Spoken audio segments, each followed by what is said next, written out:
যেভাবে তোমার নিয়ে আসা উপহার জ্বলছে ঠিক সেভাবেই কৃষ্ণকে মারার তোমার অকারণ ইচ্ছাও জ্বলে যাবে। তুমি হলে জঙ্গলের উদ্ধত আর ঘাতক সিংহী।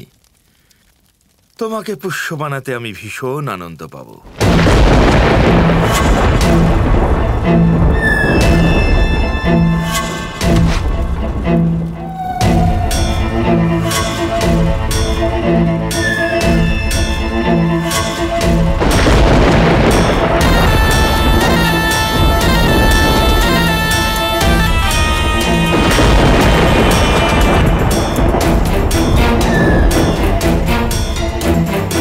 যে আগুন আমাকেই জ্বালাতে পারে না, সে আমার ইচ্ছেগুলোকে কি করে পোড়াবে?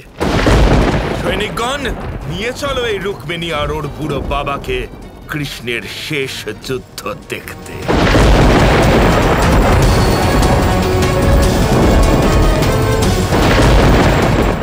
চললাম।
মথুরার দিকে রওনা হও।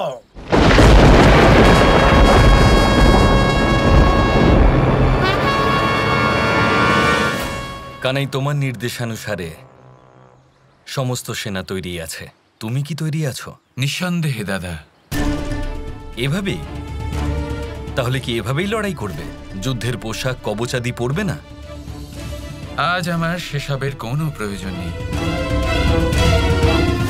ঠিকই বলেছ। তোমার আবার কি যায় আসে? তুমি তো স্বয়ং নারায়ণ। তাহলে এবার যাওয়া যাক। আপনি যান, আমি আসছি। ঠিক আছে, কিন্তু তাড়াতাড়ি এসো।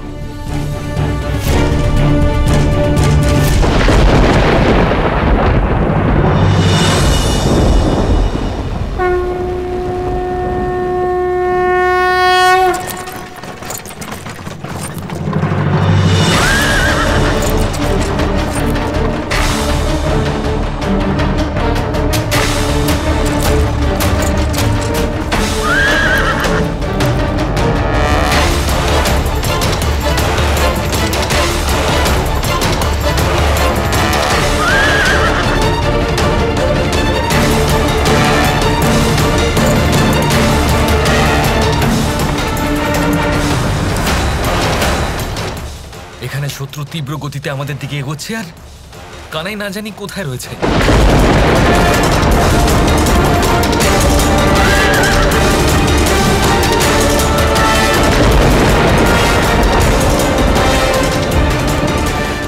এখানেই রাখো রুক্মিণী আর ওর বাবাকে। আমি ওই কৃষ্ণের মাথাটা কেটে নিয়ে আসি।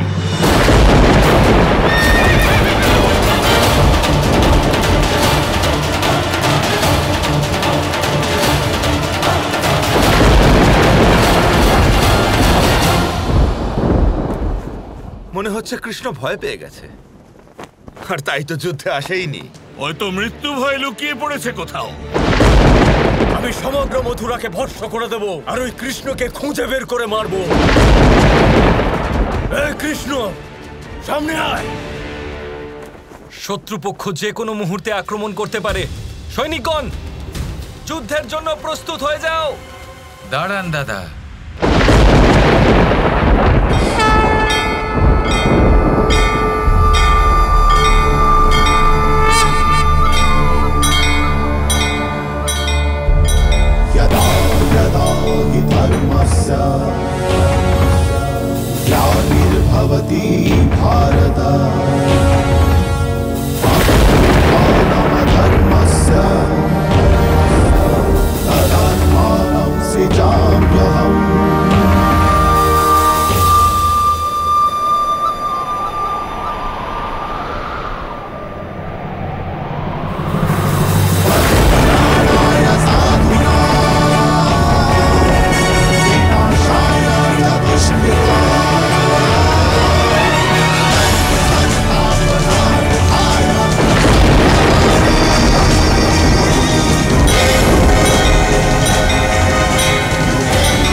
আপনি ভুলে যাচ্ছেন এই যুদ্ধে নির্দেশ আমি দেব, আপনি নয়।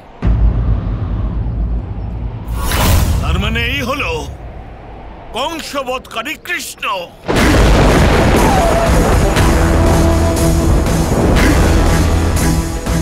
আক্রমণ আরম্ভ করো কাল্যবান। না, এই ব্রহ্মাণ্ডের সর্বশ্রেষ্ঠ যোদ্ধা আমি তখনই হতে পারবো যখন এই কৃষ্ণকে একাই পরাস্ত করব।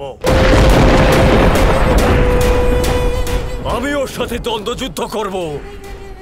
মনে রেখো, এটা খেলা করবার সময় নয় কাল্যবান। যদি আমি যা চাইছি তা না হয় তাহলে আজ এই যুদ্ধ তোমার আর আমার মধ্যেও হতে পারে। আরে মূর্খ বুড়ো জরাসন্ধ, যা এই কালো নির্বোধটা বলছে তা কর, নয়তো এ আমাদের কাজ পণ্ড করবে। ঠিক আছে, তো খবর পাঠিয়ে দাও ওই কৃষ্ণকে।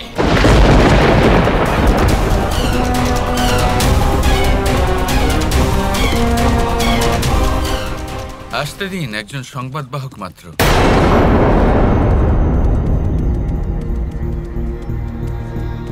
কাল্যবান সংবাদ দিয়েছেন যে সমস্ত অমরবীর কৃষ্ণের জন্যই এসেছে।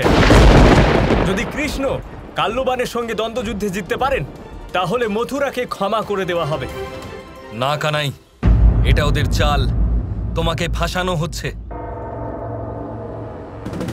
ওদের দেখে মনে হচ্ছে যে ওরা কোনো প্রকারে মথুরাকে ছেড়ে দেবে। যুদ্ধের ধর্ম এটাই বলে যে যুদ্ধের জন্য আহ্বান আসলে যোদ্ধাকে যেতেই হয়। আমার বার্তা ওকে পৌঁছে দাও। ওকে বলে দিও কৃষ্ণ প্রস্তুত আছে।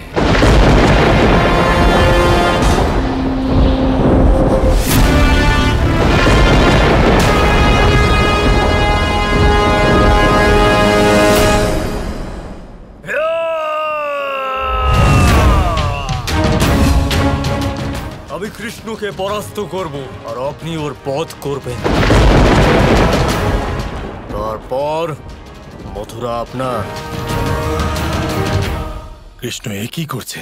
একজন অমর যোদ্ধার সাথে যুদ্ধের আহ্বান স্বীকার করা তো মূর্খতা। এ হারবে না। তাহলে কৃষ্ণ কি নিজের হার স্বীকার করে নিল? না পিতাশ্রী, এত দূর থেকে আমি কৃষ্ণকে দেখতে তো পারবো না, কিন্তু আমার বিশ্বাস আছে যে কৃষ্ণ লড়াই করবে আর কাল্যবানকে পরাস্তও করবে।